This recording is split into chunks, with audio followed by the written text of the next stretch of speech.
Assalamu alaikum wa rahmatullahi wa barakatuh.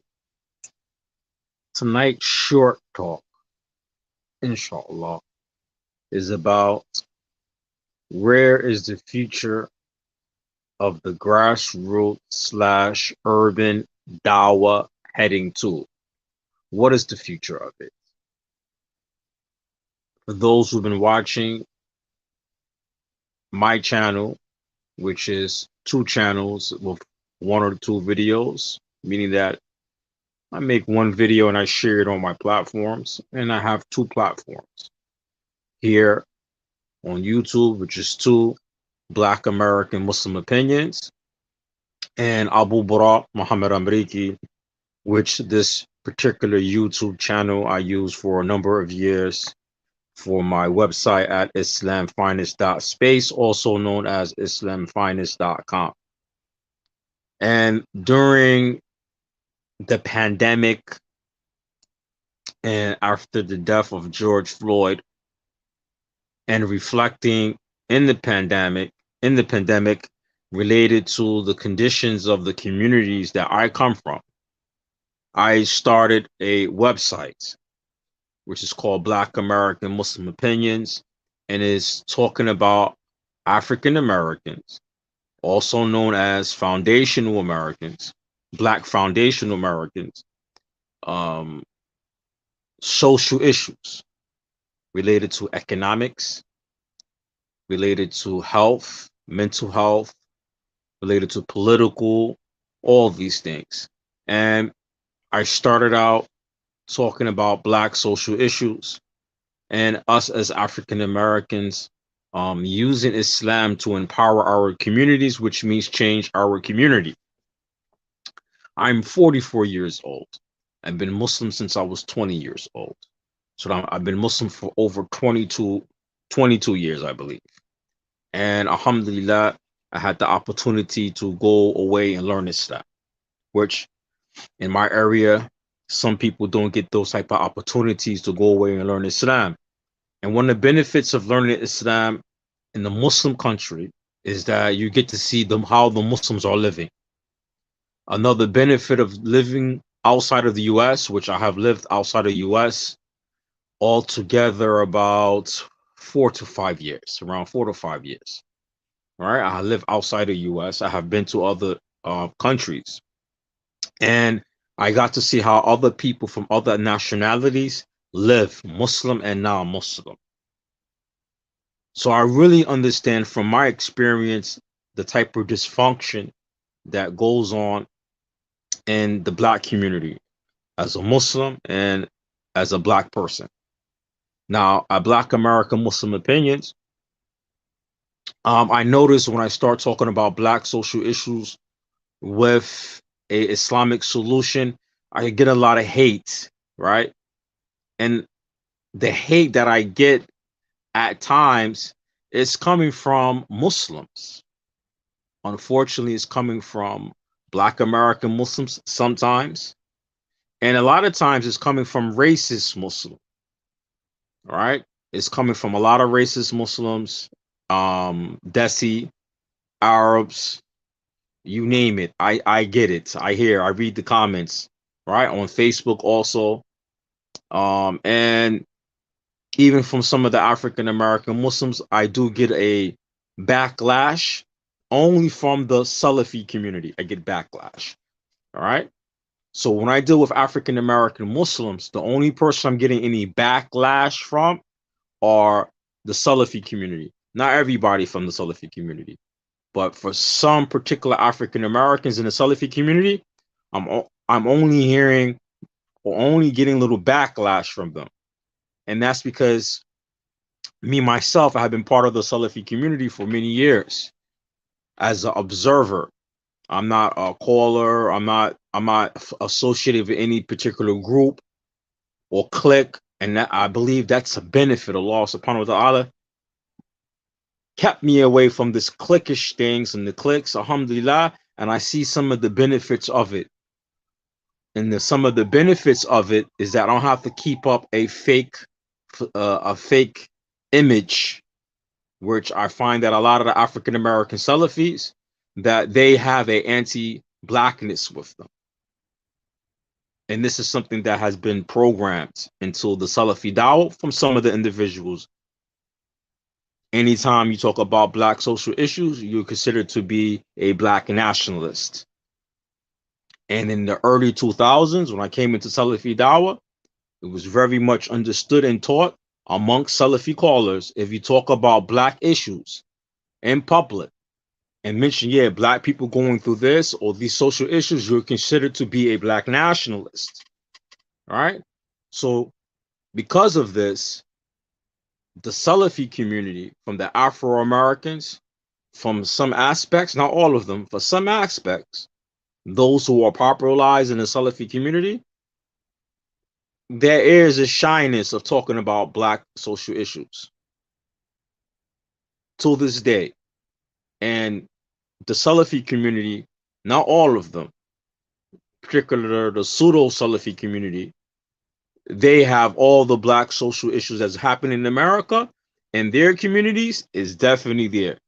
You go to Philadelphia, you go to Germantown Masjid, you go to Newark, you go to New Jersey, you go anywhere, whatever black people, non-Muslim blacks are facing in their community, Muslim community, they're facing the same problems. I already know, I've been part of their community. I already know what's going on. A lot of us know what's going on. And there's an elephant in the room. So this goes into the topic. What is the future of the Dawah coming from the grassroots and the urban Muslim community? Where is our future? Where is it heading to?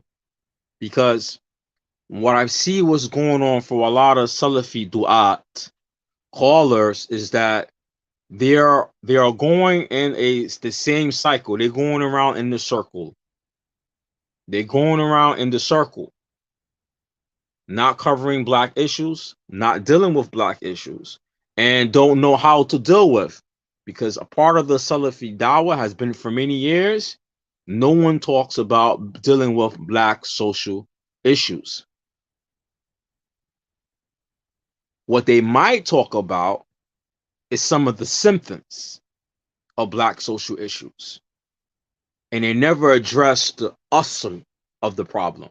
They never address the core of the problem, which is racism, systemic racism, and white supremacy.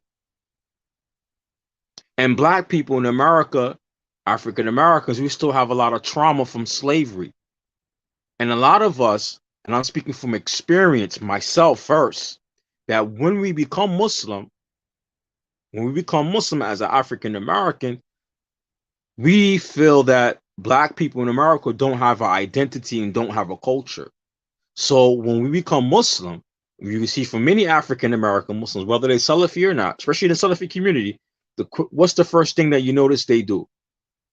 They pick up Muslim names, right? They change their name to a Muslim name.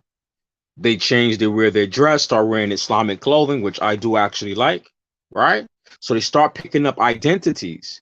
In some cases, they pick up identities or things that have nothing to do with Islam. This thobe I'm wearing doesn't make me a Muslim. My name being an Arabic name don't make me a Muslim, because the Christian Arab have Arabic names. The Arab Jew have Arabic names. I remember I once knew a Jew, his name was Abdullah Yahudi, and his father was a rabbi, and his father's name was Ibrahim, and his mother name was Rahma. I knew a Jew. I met a Jew once in Canada, Arab Jew, and Abdullah, his father name was Ibrahim, and his mother name was Rahma. So the Arabic names don't make you Muslim or give you the Muslim identity, right? But African Americans, the reason why we hold on to the name changing, the outside filters of Islam, because we feel that we don't have an identity due to African Americans losing their identity in slavery. The reason why we don't have an identity because of white supremacy. Didn't see black people as human beings, only property. They believe black people did not have a soul. So they took away our culture, our religion, everything from us. So African American Muslims, we pick up the identity things, the outside appearance, right? But we're not really changing our issue. For example, if a dog crapped in the street, right? Crapped, relieved himself, feces in the street. Should you clean it up or should you put something on top of it? Cleaning up means removing the filth, right? But if I take a bag, right? If I take a bag and I put it over the filth, all I'm doing is covering it up. That's all I'm doing. I'm covering it up. And what African American Muslims do that, we wear the Islamic identity, the Islamic clothing, the dress, the name, and we cover ourselves, but we're not healing from our psychological damage from slavery, systemic racism, which affect everything in the African American life. I give you example. We have in the African American Muslim community, I hear the du'at talking about African American women who are Muslim, who are using the court system, meaning child support, and they going beyond what Allah subhanahu wa ta'ala prescribed. Well, the real issue is, why is the woman like this in the African American community? Why is the black African American sister like this? And they'll go around, for example, and give different Islamic rulings. This is not permissible, sister. This is not halal. This is not permissible. But like I said, if I take something that is filthy, and I cover it up, I don't remove the filth. The filth is still there. It's not removed. So no matter if she has the Muslim name or we have the Muslim name, Islamic garments in this, doesn't mean that it is removing, we are removing our issues, our trauma by having the outward appearance of Islam. You have to deal with the core of the issue. And this is why in the African American Salafi community, they still have all the dysfunction in the African American culture is there in their community, because they have not dealt with the core issues, racism and the effects of racism on Black Americans. They have not talked about how in the US history, financially, have left Black people out of economics intentionally, so we're not competitive against whites. We don't talk about how that affect us emotionally, physically, or our families, and the long-term effect of these things, right? But then you would hear somebody in their community get it on a coke ball and say, why brothers are not working, why brothers not taking care of their children, why brothers don't have the means, and they would turn around and say, are you lazy, we have to be men? But they won't look at the core, the disease itself, where it's coming from. And this is why in some of the Salafi community, African American Salafi community, they still have all these dysfunction going on in their community. What they try to do is filter it with a lot of Arabic, a lot of Islamic books, a lot of like posters and lectures that look nice and popular people's or whatever talking, but no one's dealing with the core, the disease itself, where it comes from in its root. And because they are in the denial of these things, they're going to keep on going in those type of communities in circle. Only difference, they're going to go around in circle and never solve anything. But the only thing different we're going to see from the outside is that in the circles that's going around, what's going around, nothing new, just new faces, new callers, new faces, new callers and new faces. When I came to the Salafi Dawah, the people who were popular back then was who? Dawud Adib, Abu Muslima, Abu Usama Dahabi, right? They were the popular people. Now today, amongst the African American Salafis, we got new names and new faces. But the problems are all still there. So what we're going to start finding is that everything is circulating. The whole community is going around in a circle in the same problems, and no one's fixing the problem, except for we keep on seeing new faces. And because we're seeing new faces, we're going to start thinking that, well, the new faces, meaning the Dawah is growing. No, the problems there still exist. So what we really have to talk about is, what is the future of the grassroots Dawah and the urban communities? What is our real future? What are the real goals? Because what I'm starting to see now is the new faces doing the same thing that the people from before them were doing, and nothing changed in our community. The African American Muslims still don't own any property. The African American Muslim masjids still don't have money to maintain their masjids. The African American Muslim masjids are still in the hood, in the projects in the hood, in a crime area. Women are still getting divorced. There's still a lot of sisters who are single having children, and the kid's father just happened to be Muslim, and no one can stay married. Everybody's divorced. Same problems still exist. But I see a lot of new faces that everybody are listening to. And these new faces are doing the same thing what the people from before them were doing. A lot of talking, a lot of talking. Just a lot of talk. A lot of lecturing. It's a lot of talking. And because we think that a person can lecture good means that the person is a good leader, and that's not reality. Because somebody lecture well doesn't mean that they're good leaders and have the real solution for all the people problems, especially when we're denying to talk about the problems. We have amongst the new people who are coming, or new faces from the African American Muslim community, from the new faces that are popping up.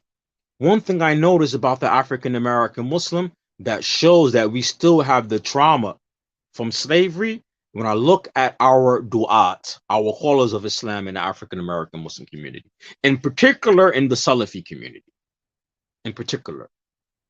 Now, this doesn't mean all of them, but some of them, if you notice, who are popular these days, you'll find that they're in everybody else's community. They're in other people's community who don't look like us or not black, and they're preaching. They're preaching. But in their own black communities, they're doing nothing. They're not doing anything. But I find them on everybody else's platform and everywhere in everybody else's community, except for their own community who needs them the most. And this is something that's going to be something that was told to me many years ago, a few years ago. Something was told to me a few years ago while I was the imam in the masjid, a local masjid I worked at, and some of them brothers who are Indian, Desi, and I believe some Arabs are like, brother, you give good talks. Why are you not in the black community teaching your people? They need the message the most, because all the things you reminded us that we like it, but we have our own scholars. Islam been with us for centuries. Somebody told me this before. Not one person, two people.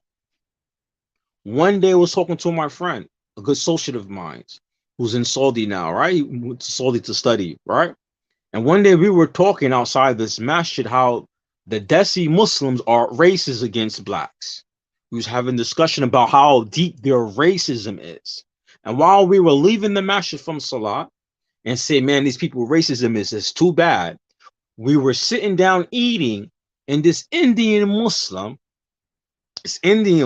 came up to us. He said, I seen you guys in the masjid. I want to tell you something real quick.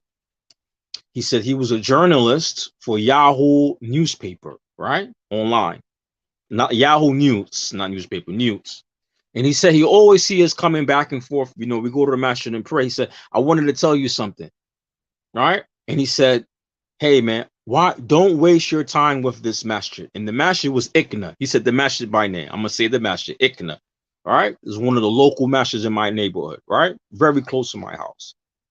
He said, don't waste your time in that masjid. He said, those Pakistanis in that masjid, they don't like black people.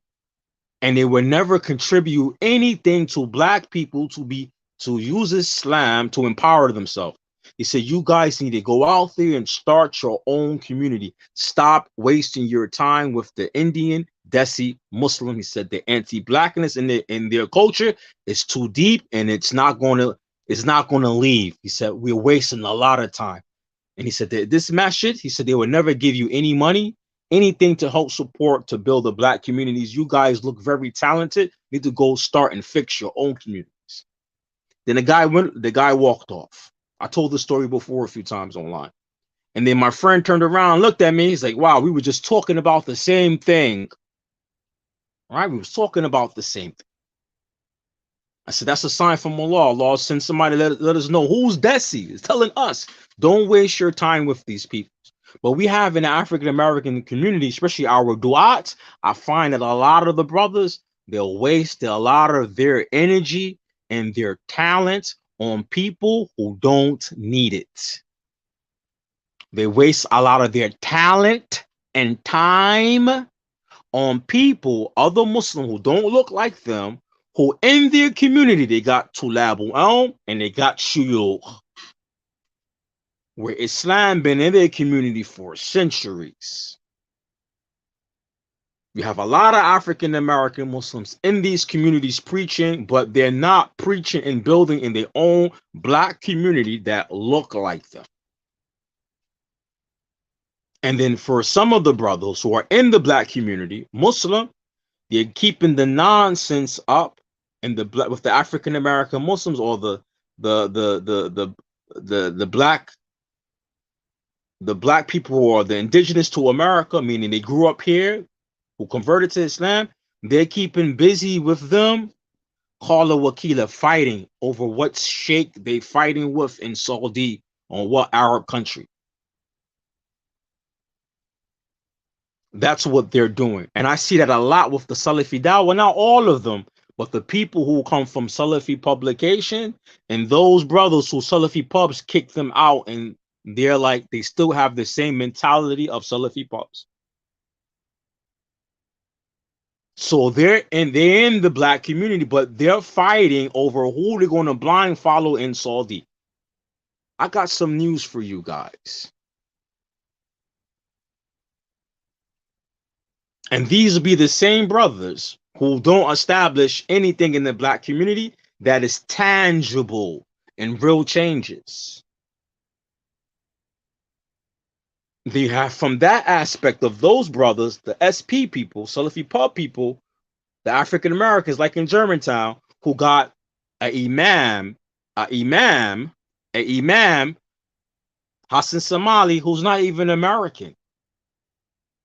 And they have in their own community black brothers who have more qualifications than him.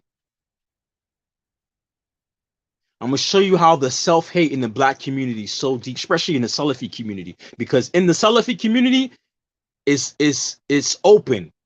You can see the self-hate in their dawah and why the people in the community are not changing. They still have all the dysfunction. If I go to the Arab Muslim world, Desi Muslim world, Asian Muslim world, the dysfunction that we have in the black African American Muslim community, they don't have those dysfunctions in their community overseas. You know, you're not going to go to Saudi Arabia and see a lot of divorce and mothers along with their kids with no father. You ain't going to see that in Saudi. You go to Indonesia, I've been to Indonesia, you're not going to see a lot of single mothers having kids by different guys, marrying, divorcing everybody. Everybody in the community has been married to her already, seen her naked. You go to Egypt, Yemen, you're not going to see these things. You go to one of the weakest Muslim countries, you don't even see this thing. The Muslim country that still have some fusuk in the open, alcohol in clubs, you still don't even see this with the women having children by different men, marrying, divorcing everybody. In their communities overseas, they fix these problems, but in the African American Salafi community, you still finding these issues. So, for example, Germantown Masjid, Hassan Somali. They got brothers in Germantown who got better, who have more qualifications than him. And if you're going to say, well, brother, you split in the Jamaat, you're projecting some type of racism, then I got some proof for you guys. Then I got some real good proof. Was not in Saudi Arabia, allow other scholars from other countries to run their program, religious program in Saudi Arabia? No, they don't. They might have them assist them, but they're not running their programs. The same Saudi sheikh that you guys are fighting over in their government, in their country, their ulama and their government, they don't allow anybody to be the imam of the Prophet's mosque or the haram. They don't have outside strangers who are Muslim running their affairs in their country. They might work for them, but they're not running the affairs. And if you don't believe me, I got good proofs. Or you gotta look at the story of Sheikh Nasruddin al-Albani, who was a big time scholar, a muhaddith, a big time scholar.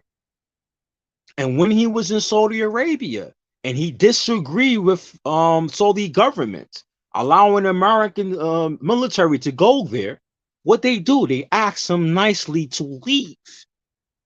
They asked him nicely to leave, and that's the government, their hawk. Because they had their Sheikh bin Baz, rahimullah, who gave them the fatwa.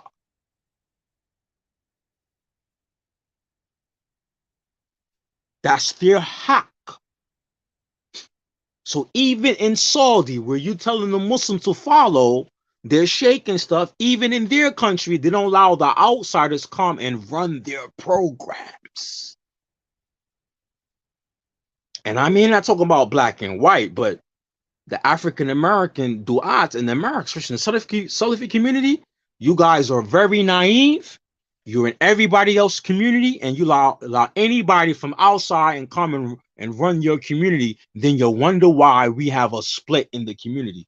Self-hate amongst the African Americans is not there. So no matter how much Islamic clothing you put on, no matter how long you make your name in Arabic, if I was to cover some dog doo-doo this over, it's still dog doo-doo in here.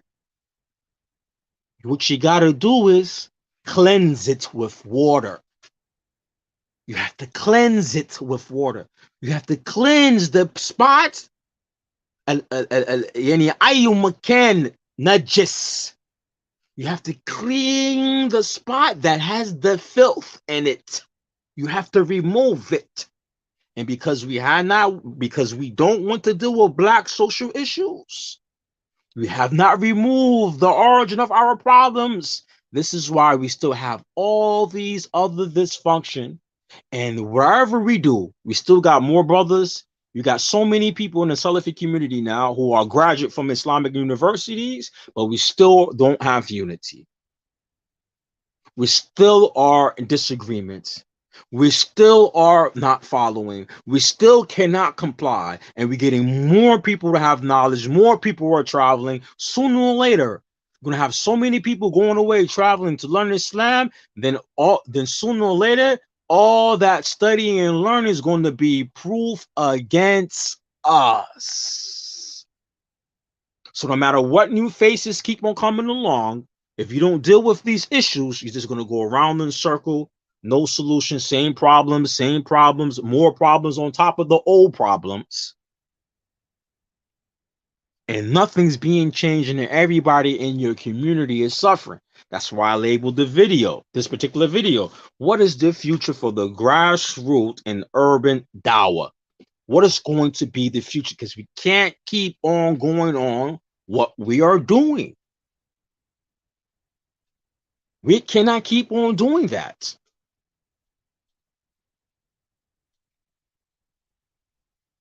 When I listen now to the new faces now, I see for a group of them, they're just fighting to get the other group followers. That's all I see going on right now. No one is really benefiting. And then the people who need it the most are not benefiting. And then we are running away from this. You can never run away from this. Your black skin. You can never run away from the black social issues. And then you wonder sometimes why other people of the nationality don't respect us or you. Because they're gonna turn around and say, hey man, why are you not doing this in your own community? You got so much knowledge, so much information. You should be fighting your peoples or helping your peoples. Do you not hear the hadith on the day of Yom Kippur? Some prophets will come and they had a lot of followers, and some prophet will come and had a few followers. And some prophets will come and had 0 followers. What that should be the sign of, right? The sign should be, it's not about the numbers. It's about the quality. It shouldn't be about the numbers. It should be about the quality. There's still amongst the Salafi community that people are looking at Salafia as something as fame or how a person look at a clique or a gang. Oh man, this gang or this group. Oh man, these the peoples right here. That's not Salafia, and the Da'i shouldn't be like this. So let's be real, man. Some of the brothers who in the Dawah scene, not all, I can't speak about all people. I don't know the unseen, but some of the brothers in the Dawah scene, it's really about fame. It's about fame. It's about fame. And there's some brothers out there or up there on platforms giving Dawah or teaching. They need to go back and sit down and go learn the religion. And I'm talking about the people of SP and SP associates. That's why you don't see me online preaching a lot in this. Go back and study and go back and learn. There's some brothers out there in the community, they put themselves in front of the people and they really don't have any skill sets to help the people in their community, religiously, mentally, or spiritually. They don't have it. They don't have it. The Salafi community, we have a lot of dysfunction within the community that no one wants to talk and deal about. And when we are ready to talk and deal about it, which some brothers might be doing, or some brothers might claim they're doing, the proof would be your community, how much and how well your community is. How well you're eradicating the black social ills that we have going on in America, that you're eradicating these things in your community. If you're not eradicating these things in your community and they exist, and you're going around to different places, different people, different communities and still preaching, and in your house is a mess, your community is a mess, it's going to show a lot about you. And they're going to show, maybe I can't see your intentions, but I can have some ideas about what your intentions are. It's for fame. When people do things for fame or what it is, they don't care about the quality. It's how people see them. How other people see them. Oh, this is somebody knowledgeable or something or not. This is somebody, he speaks nice. Oh, he has knowledge. So we got to start asking ourselves, what is the history? What is going to be the future of the African American grassroots communities, Muslim communities, or urban communities? Because we cannot keep going on what we're doing. That's why I said, let me turn around, let me sit back, and let me start studying some other things along with Islam. Let me start studying some things like mental health. Mental health is a big thing in the black community that no one wants to talk about, but everybody are suffering from it. We don't want to talk about slavery. We don't want to talk about white supremacy. We don't want to talk about these things. What else? Huh? But we read in Quran how Allah addressed the people. No. When we read the Quran, do we not hear the Prophet say, Ya qawmi, oh my people? Don't we hear the prophets addressing their people? Did not each prophet went to their people and called them? Did not each prophet go to their people and call them to the truth? Did not the Prophet ﷺ deal with social issues of Arabs? What were the Arabs known from doing before Islam? We know that they used to bury their young girls, baby girls, alive. That's a social issue right there. Some of them did it fear of finances. Then Allah sent down the verse, do not kill your children due to what? The fear of poverty. That's social issues right there. So the Prophet dealt with issues related to social issues. He called the people to Tawheed, the oneness of Allah, and he dealt with the people's social issues. What do you think zakat is? Dealing with the poor. So when African Americans, right, need to look at it, what are our social issues? What are its roots? Why it exists there? Why are we like this? When we look at the Arab, when they used to bury their young girls alive, Allah in the ayah in Quran said, "Do not what kill your children due to the what fear of poverty." Allah addressed the issue, the asru, why they was killing their children due to the what fear of poverty, their daughters. Out of the what? The fear of poverty. Black social issues. What is the aslu? Slavery and white supremacy still exists.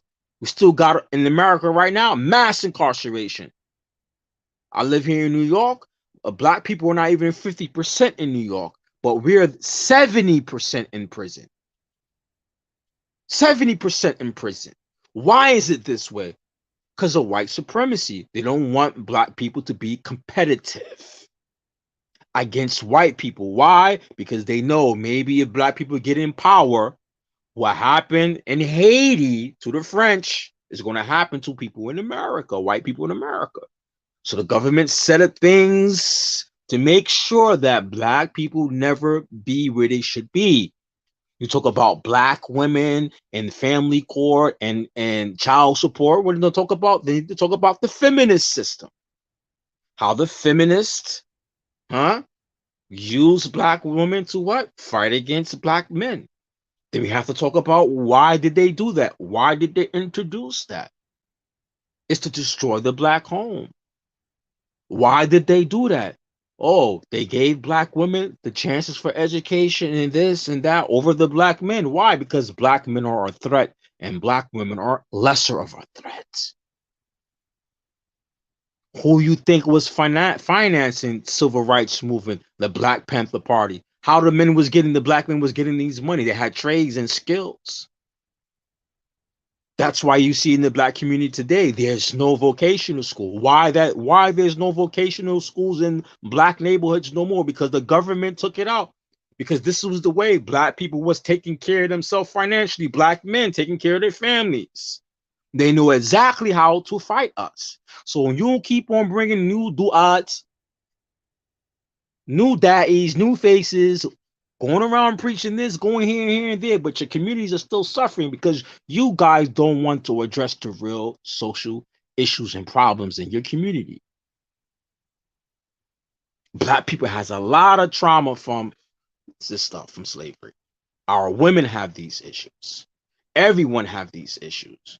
But the African Americans today, because we got a lot of bootlickers, we got a lot of coons in the African American Muslim community. And I find a lot of them today in the Salafi community to this day. Not all Salafis are like this, but we have them in the Salafi community. They don't want to talk about no black issues. Look how Allah subhanahu wa ta'ala exposed Salafi publications. See, look how Allah exposed Salafi pubs and they followers in America, Germantown Masjid. Look how Allah exposed them. See, Allah subhanahu wa ta'ala, Allah know better than us. Look at the wisdom, how Allah exposed Salafi pubs. Some people are going to say, well, how Allah exposed them? Allah exposed SP people, Germantown. He exposed two of their leaders. How did he expose two of their leaders? Salafi pubs, community in Germantown, that's Germantown Masjid. Allah exposed Hassan Samali and Anwar Wright. They both don't deal with black social issues, and they're part of the problems in the black community, right? But look how Allah exposed them. One day, Hassan Somali, it should be on his Twitter account, the video. He was driving in his car. Allah exposed him 2 or 3 times, Hassan Somali. He was driving in his car, then his white man starts saying some racist stuff to him in his window in his car. And Hassan Somali recorded it and put it live. This racist guy. Not one time this didn't happen to him. This happened, he was exposed 2 times. The first time it exposed him, the white guy was saying some racial things to him because he's a Muslim. That's not Islamic phobia.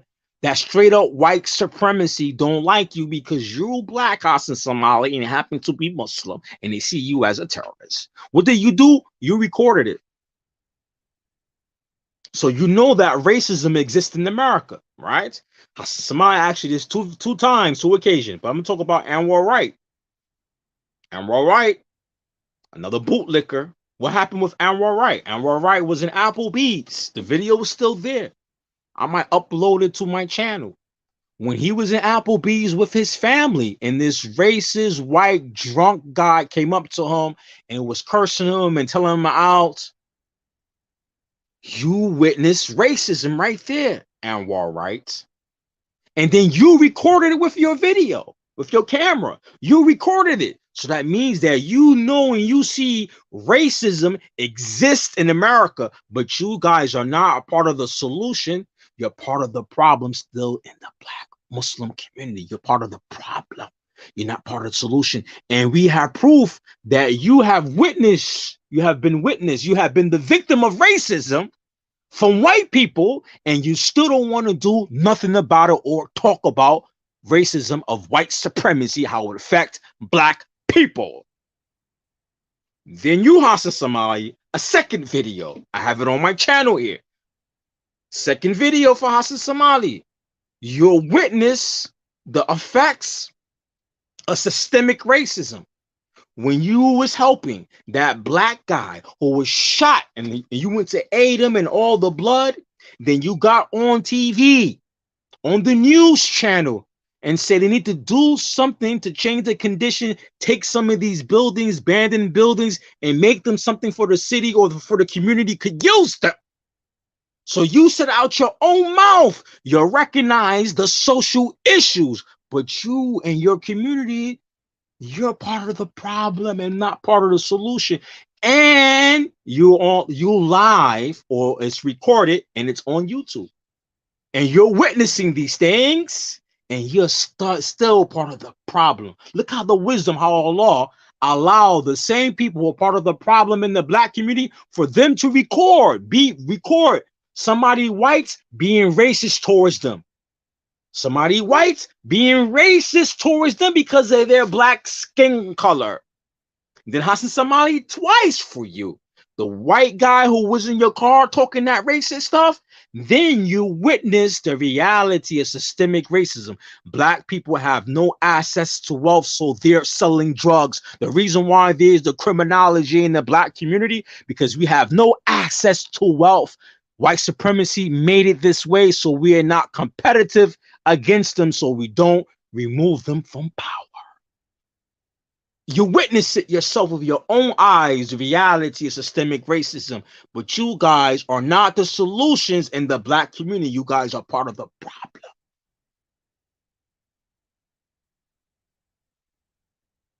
Great question. Right here.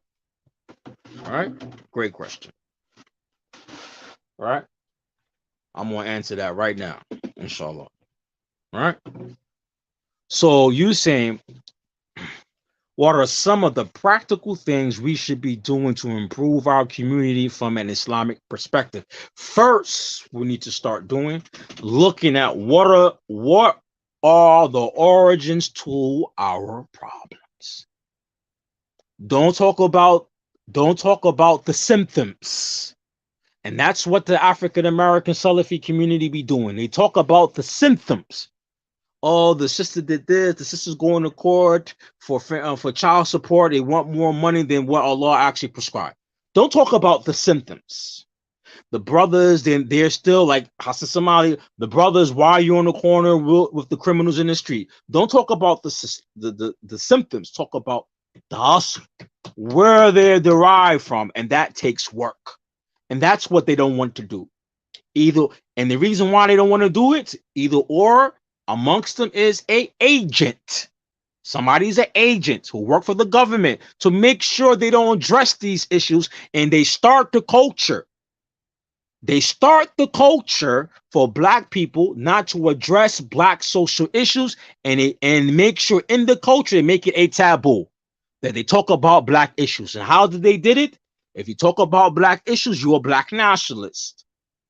Shadeed Muhammad said something about black folks and some sheikh or something in Saudi, and they came out and made a video and said, oh, look, he's a black nationalist. Or he mentioned one time Umar Johnson. They said, oh, look, Shadeed Muhammad, he's a black nationalist.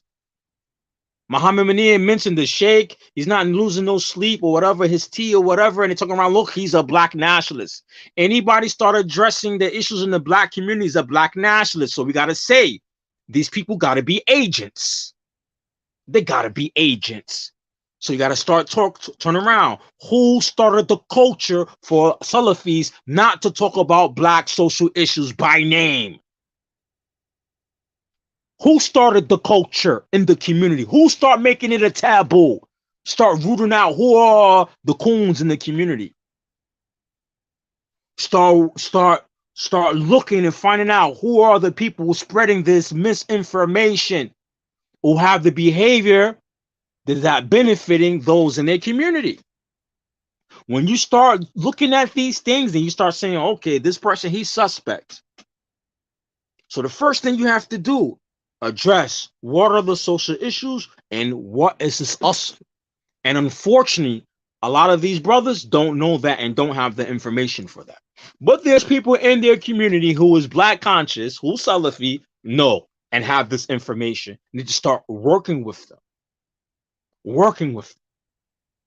Putting our SP people aside, because I really didn't want to talk about them, but SP is a great example. If you want to talk about sellouts to black folks, the SP people, the neo-pseudo-Salafi, Germantown Masjid, they are the best examples to talk about African-American Muslims who have misappropriate behavior that do not benefit the black Muslims in the black community. They are the greatest examples.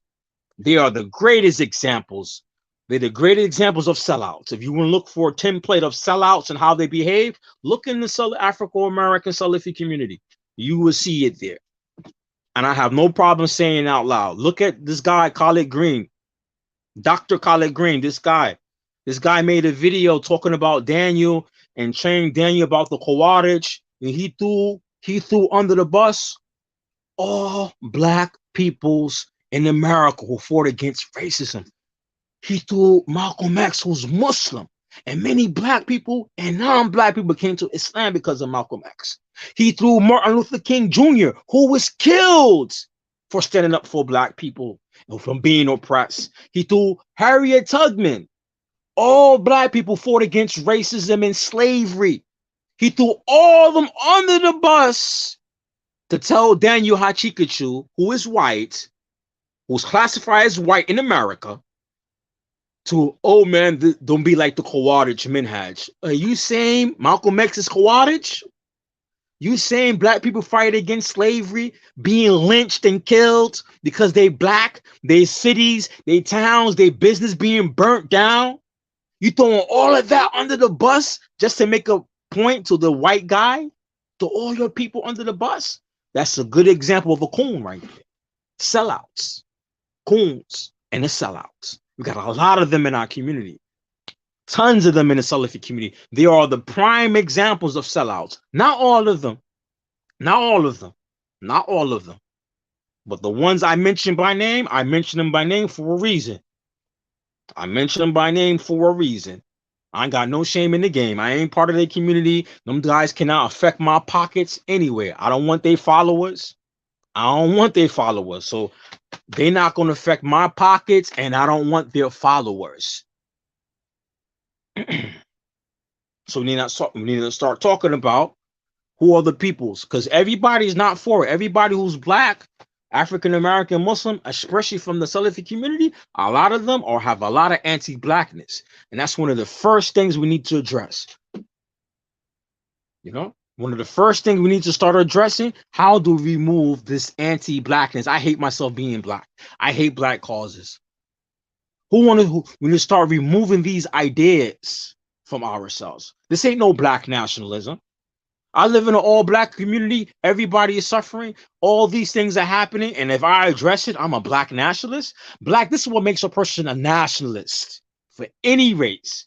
A nationalist is the one who say, my peoples are better than everybody. Did anybody ever hear me say that on my channel? Anybody ever hear me say that our peoples are better than anybody else on earth? That is far from the truth. By the way we are suffering, how can we be better than anybody else? That's far from the truth. So this ain't no black nationalist call. When you fix your issues with your peoples, what you think homosexuals? If I go tell these homosexuals stop being gay and be straight, then we gotta turn around. Where in the Quran and Sunnah can we find this? Well, the story of Lut. Did not Lut tell his people, address his people, Yakomi? When they came to him, he said, marry my daughters. That's Prophet Lut addressing his people social ills. That's Lut addressing his people's social ills.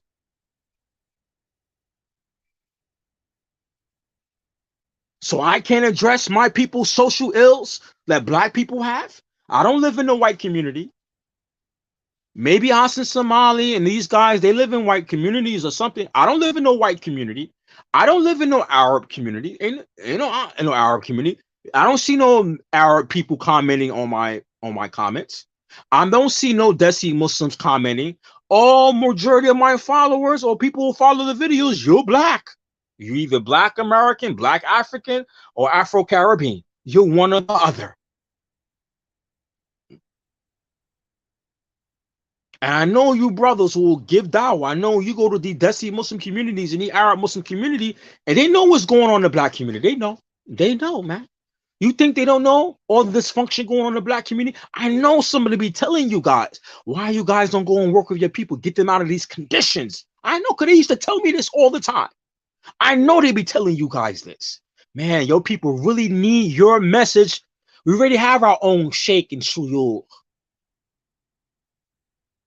But that's the self-hate pushing us out.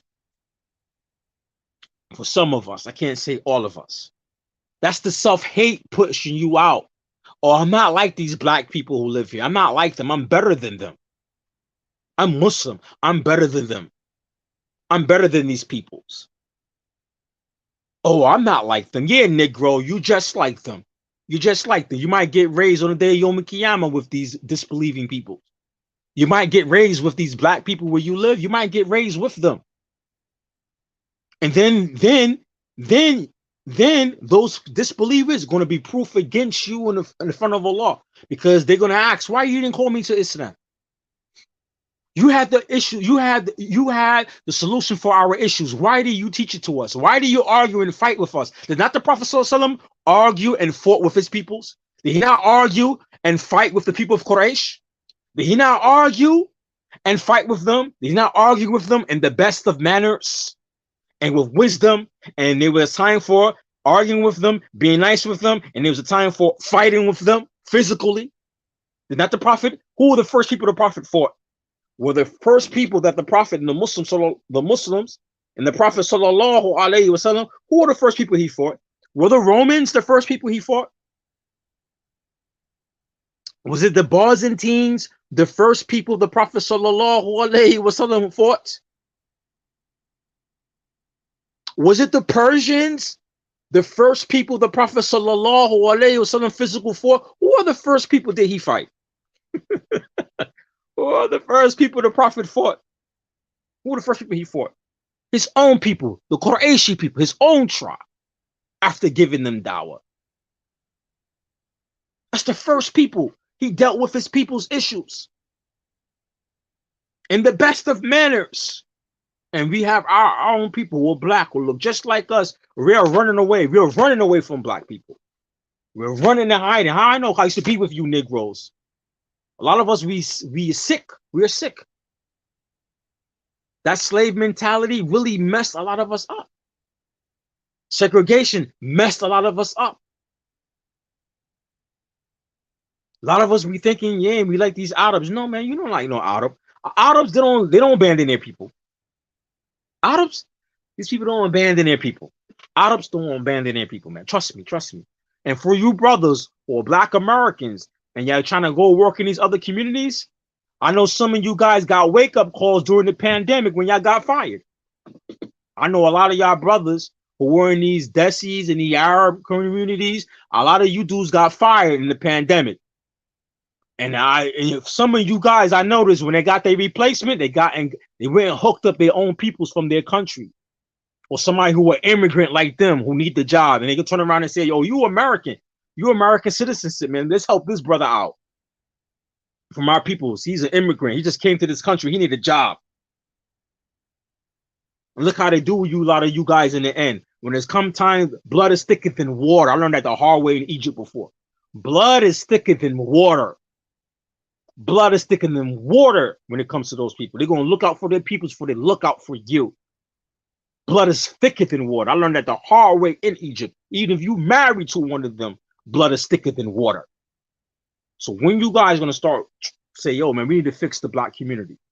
If the African American Muslims talking about, especially the Salafi community, talking about, hey, man, we need unity, we need a brotherhood, but you ain't trying to work with those people who want to work with you because you're not down with your clique, then you're part of the problem.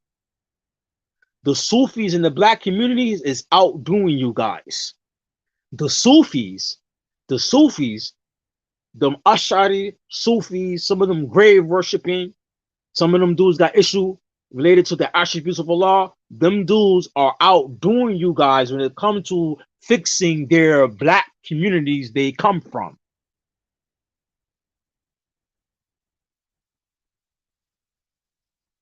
I'm gonna call a spade a spade. I'm gonna call a spade a spade. And the reason why we got these issues because it's from the reality of self-hate. Go look up self-hate.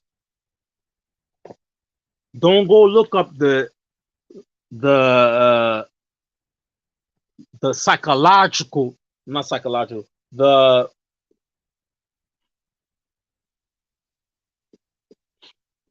I'm twisted. Psychology definition.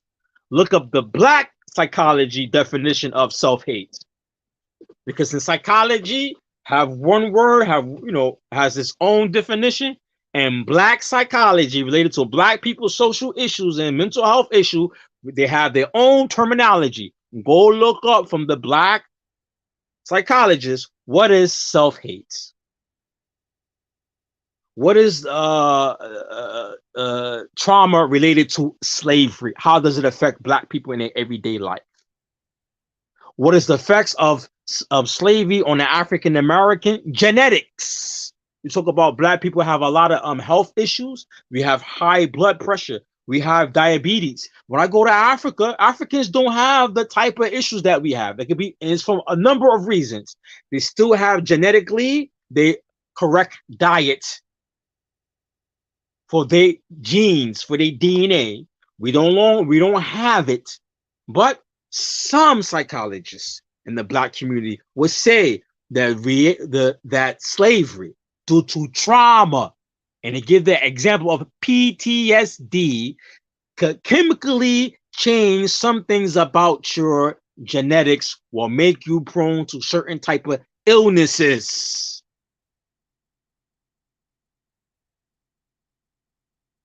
Think about it. I'm Black.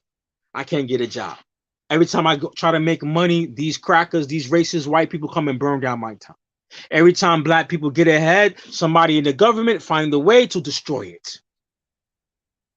When Black people get in ahead, they're doing these things. They fight the government for civil rights, away from against slavery and oppression, and they turn around and take those rights, take it away from Black, and they give it to immigrants who just came to this country, who didn't do anything, didn't fight, didn't die for none of these rights, and they give all the benefits now to them, and they look down at Black people. That's going to affect your mental health. That's going to affect your physical health. I'm Black. I go outside. I gotta watch myself. If police stop me, there's a chance they will kill me, and they have the legal right to kill me, and they would get away with it, and they were considered to be a hero in the white community. They was never planning to arrest that guy who killed George Floyd. They was never planning to arrest him until black people start protesting. Then they went to arrest him. If that thing was never recorded, these people were never arrested this guy. After being recorded, they still didn't arrest him until black people start protesting, even though it was recorded. They didn't decide to arrest this guy for killing him. People had to go and protest. Black people, you mean you could go anywhere, anytime. Police, government could do whatever they want to you, and there was no one who's gonna come and defend you. That's the reality. That's the trauma from slavery. That's the effects of racism and white supremacy on us. Look at George Floyd video. Look at the guy who's telling the police, get off on him. Get off. The black guy is a black guy. He was on the stand when he went to court. The black guy, MMA fighter, professional fighter, couldn't even help George Floyd. We know that's from the color of Allah. We understand this is from the color of Allah subhanahu wa ta'ala. We understand this, but now think about the mental health of the black man there who's a professional fighter. He's a professional fighter. He cannot help this fellow black man that he see the police oppressing him because he's black. He cannot save, he cannot help him. That's the reality and the effects of white supremacy. This guy, professional fighter, can't help. Then he takes the stand in court and he's testifying. He's crying in tears. Why he's crying in tears? So you need to understand the mind, the psyche of this man. He's crying because he's a professional fighter, and he's scared. He was scared to help him. He was scared to help him. That's the effects of slavery on the black man. You can't be a man. You cannot go and stand up and fight against oppression because you are afraid. You have been conditioned to be afraid.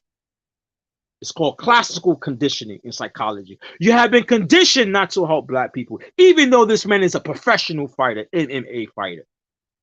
He could have kicked that guy, Derek Chauvin, in his face. All them people's dead, could have bum rushed the police. Someone would have got a shot, but at least they would have saved that guy's life. The Arab Muslim, if that was an Arab, the Arab would have done that for each other. You don't see them peoples in Palestine? You don't see the Muslims in Palestine? You don't see them fighting? Them Israelis, them cowards, they got guns and weapons. What does this Palestinian got? He got rocks. He got rocks and stones, man. Rocks and stones. The Israelis got military weapons. And them Palestinians, what they fight against them Israelis with rocks and stone. And here, George Floyd being killed by our oppressor. And you got a professional fighter, and all them black people there can't do nothing to save him. We weak. White supremacy condition our people to be weak like this. And this is what we see going on in the Salafi Dawah of some of the brothers. I know you guys be listening. I know y'all listen to my channel. I know some of you dudes be listening to my channel. And I got something over you guys. What I got over you guys, I don't care nothing about no fame. I don't care nothing about no followers. I'm going to talk exactly what you guys are doing. You're doing a disservice in the black community. Not all of you, a lot of you. Not all of you. Make sure. Don't twist my words. Not all of you, some of you. They got this issue. They got this issue. See, Allah gave you guys an opportunity. And just like business, if the opportunity is there for a second, then you need to know how, when it's there for a second, how to snatch it. Take it. Take the opportunity. Once the opportunity is there, you got to snatch it because it's there for a second, then it's gone. See, you guys had your opportunity. I try not to make this video long. You had your opportunity and y'all wasted it. Y'all wasted it. Y'all wasted it. Y'all wasted it. The Salafi community, a lot of y'all brothers, y'all wasted it. Not all of y'all. Some of you, y'all wasted it. A lot of you, y'all wasted it. Y'all wasted it. And I looked at the dysfunctional part of the African Americans in the Salafi community, all the people they were criticizing, especially when I came in the Salafi Dawah back in the early 2000s. Y'all was criticizing Abu Muslima. Abu Muslima community is doing better than all you, most of all you guys, or all the people who was criticizing him. His community is doing better than all these communities. His community is doing better than all these communities. And if you guys say no, all I gotta do is talk about Germantown Master. Yeah, Germantown Master, man. You guys are like you're the template for dysfunction. So I can always use you guys. You have a brother in there, Abdul Wali Nelson, who allegedly, people allegedly, was what, molesting his stepdaughter while he was in Medina. You help him get away. You did not report it to the police. You help him get away. Before you report it to the police, you let him go, right? And I noticed you guys not getting out any videos or picture of Abdul Wali Nelson so they could find him. But you had no problem when a celebrity, what's his name, Stefan, that basketball player who looked like George Floyd, they call him George Floyd brother, when he went to your masjid, Anwar writes, and Hassan Somali, while y'all was in the masjid, you had no problems recording it and taking pictures and sharing it all over social media. You had no problem sharing it. You like the fame. Why you didn't share the pictures of Abdul Wali Nelson? Your masjid has video cameras in it. And y'all record your lectures, and he was what? One of your workers in there who was a caller or da'i there. Why you didn't reveal these things? See, you guys have the best template of what not to do in a dysfunctional community. You guys have the best template that any Muslim who want to look at any dysfunction in the Muslim community, you guys are the template we could take examples from. You have it all. You had no problem sharing with that guy Stefan, the basketball player, when he came to your masjid. Y'all took pictures with him, Hassan Somali, and we're right. Y'all took videos of him, and y'all make sure y'all put that on all of your social media, Germantown Master social media, and Twitter, social media. But you guys won't post a picture of Abdul Wali Nelson, and you got recordings of him, and you got video because you have a security camera inside your masjid. You got cameras inside your masjid that show you how dysfunctional our people are. It's how dysfunctional how the Salafi community is today. Not all of you guys. Want to make sure there's a lot of good brothers out there in the Salafi community. I met a lot of good brothers, some of them in the back doing what they need to do, alhamdulillah. But all this stuff on the internet, social media, all this talk, a lot of this talk on the social media amongst the Salafi brothers, it's non-beneficial. It's non-beneficial. Malcolm X said it, the revolution will not be televised. I'll say it again. Malcolm X said, the revolution will not be televised. Forget the social media. Forget the social media. Forget the social media. Social media is only a tool. It's only a tool. We all understand that. I'm about to end it right now. It's only a tool. If you guys really want to do something, you need to get with those people who are doing something in the community and could talk about where these issues come from. I hear one of these brothers, Salafi community, he said he came out of the War of Deen community. There's a few of these brothers in the Salafi community who give dawah. I hear you guys, one of you said you grew up War of Deen Muhammad, a follower of War of Deen Muhammad, and you came to Salafi dawah. I heard at least one of them or two of you brothers. I know there's about 2 or 3 of these brothers who came out the War of Deen community. If you came out of War of Deen Muhammad community, we already know when it comes to Deen and Minhaj and Aqidah, we already know his issues, War of Deen Muhammad. But if you came out of his community, you know about black social issues. If anybody came out the War of Deen Muhammad community or came out of the Nation of Islam or any one of these black conscious African American movements or Muslim communities, we know about black social issues. We know where it come from. And if you guys are scared to say that in public or in the video on YouTube, then I find that problematic. If you scared to mention, yeah, white supremacy is a real issue in America. White supremacy has effects on African Americans. White supremacy has an effect on the African American Muslim. You're not special. The African American Muslim, because you're Muslim, you're not special. You're not special. There's African American Muslims in prison. You're not special. There's African American Muslims, Salafis in prison. There's African American Muslims who are Salafi, who got AIDS and HIV. Let's be real. There's African American Muslims who are Salafi, who are on drugs. Every black issue that African Americans have, we got it in our community. And as long as you guys don't want to address these social issues, where its origins are coming from, white supremacy, systemic racism from white supremacy, as long as you don't want to address it and talk about it and get with the people who understand the system and how it affects us, then we playing games. We ain't about no solution. And if you're gonna get on YouTube or social media and you don't want to mention that, yeah, white supremacy has to put a big number on us. If you scared to say that in the YouTube video because you scared you're gonna run away some of your white followers or your Latino followers or those people who might be a little sympathetic to those people, then man, you are not gonna benefit Black African American Muslims. You ain't gonna benefit them. You ain't gonna benefit nobody. You ain't gonna benefit nobody. And one day you're gonna be popular. Maybe right now you popular. But one day, you're not going to be popular. Some new face is going to come. Look, I came to Islam. Dawah was popular. He ain't popular no more. He's not popular no more. Dawah was the man back in the days. He ain't that popular right now. Not that many people are listening to Dawah. He's somewhere handling his business. May Allah bless him wherever he's at, whatever he's doing. But he's not as popular as he used to be. Abu Muslima. He used to be popping back in the days. He's not. I seen Abu picture or video Abu Muslima. I had to look twice. Almost forgot how Abu Muslima looked like. I had to look twice. That's Abu Muslima right there. That's subhanAllah. That's Abu Muslima and Mashitakwa giving the talk.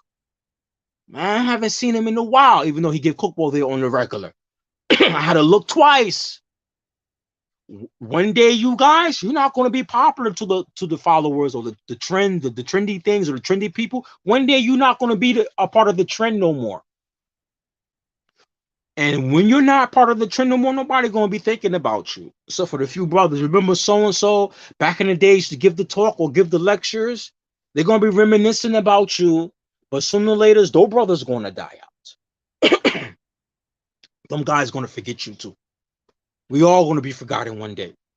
A lot of us. A lot of us going to go to the grave and we're going to be forgotten about. So I'm going to ask you, brothers, what are you going to do to make tangible changes in your community? Forget about this fame and giving talks and all of this stuff, even though it have its importance. But when you're going to start fixing your communities and getting with the peoples who have the answers about systemic racism and white supremacy to fix our issues. If we're scared to talk about white supremacy and its realities on African American Muslim, then I'm gonna tell people we don't need to listen to you guys no more. We don't need to listen to you guys no more. And I got a prediction. The laws know best. Sooner or later, Salafia is not going to be a popular thing no more in America or in the West. Because right now, people like Daniel Hachikachu, Muhammad Hijab, these philosopher Muslim Islam with that alt-right stuff against the liberals, they're going to be the new trend. They're going to be the new trend, man. So you got to remember, people our age group, if you study lifespan developmental psychology, our age group, sooner or later, we get disconnected to society and the trends that are popular with young people or younger people, right? Salafi Dawah, you guys are not really doing a good service and you're not producing scholars. I'm just going to be real. I don't care if it's Sheikh Tahir White. Mashallah, I love the Sheikh. Muhammad Munir, I love him. He's my favorite.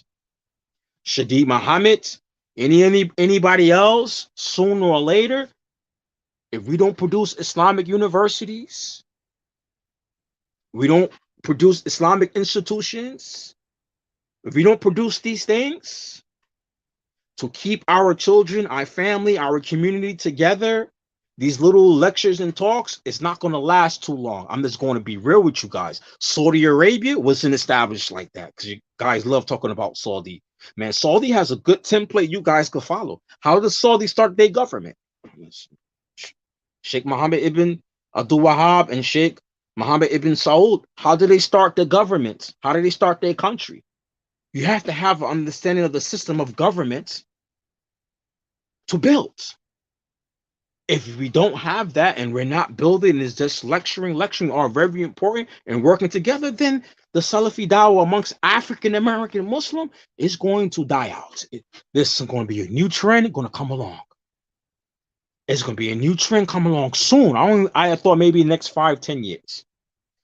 I have kids. Once my kids become adults, there's going to be some new trend. Going to be a new trend. American politics or Western world politics. The global world is changing. And when the global world start changing, the needs of the Muslims going to change. And the dysfunctions that we have in our community won't be there, and going to be some new dysfunction. We're going to have another generation. We're going to have a new generation of Muslims, gay, homosexual. We're going to have one. You're going to have that. It's going to be coming soon. That's going to be coming. The liberals and the gay stuff, all the kids in public school and in society, on TikTok, on social media, getting influenced with that homosexual and that liberal stuff. What happened when those kids become adults?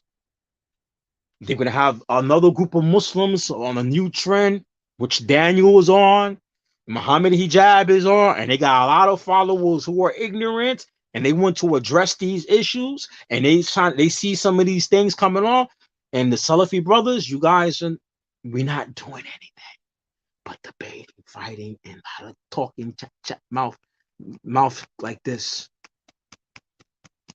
and nothing's happening. And these guys gonna start some new trend. I don't know who's gonna be the head of it. It's gonna come along. And Salafi Dawah, from African Americans' perspective, what we have going on, what we have going on, these people gonna be looking at us and saying these are not the people to follow, because look, they argue and fight with each other, and they haven't built any institutions. They have nothing to show for their efforts. None of them.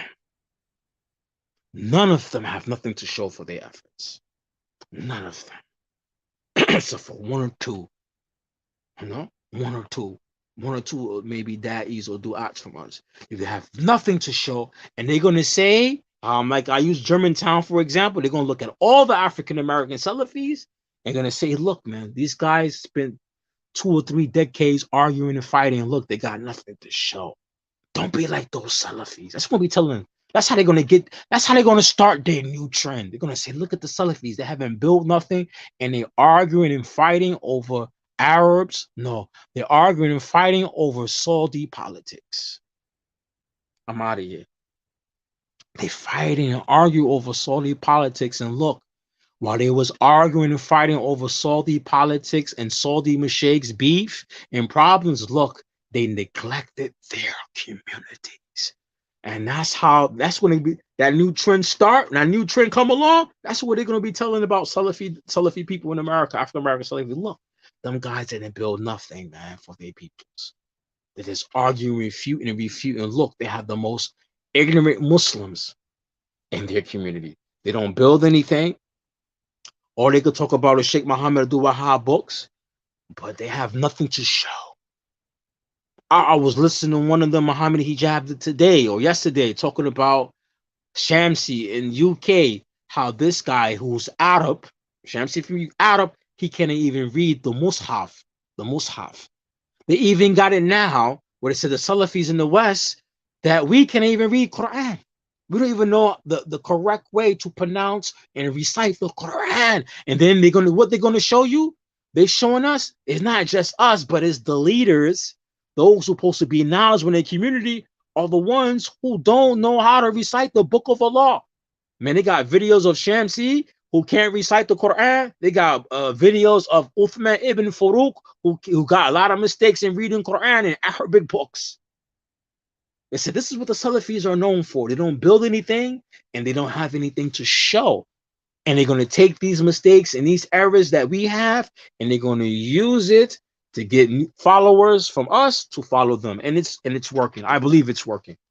I honestly believe it's working. Honest believe, because we haven't built anything in our peoples. We haven't built anything in our communities. We got nothing to show, And sooner or later, people are going to get desperate in our communities, and they're going to start looking for answers outside our communities. That's what they're going to do.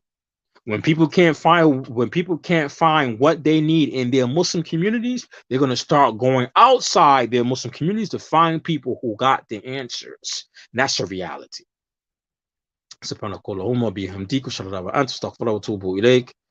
And if you like this video, please click like, and share, inshallah.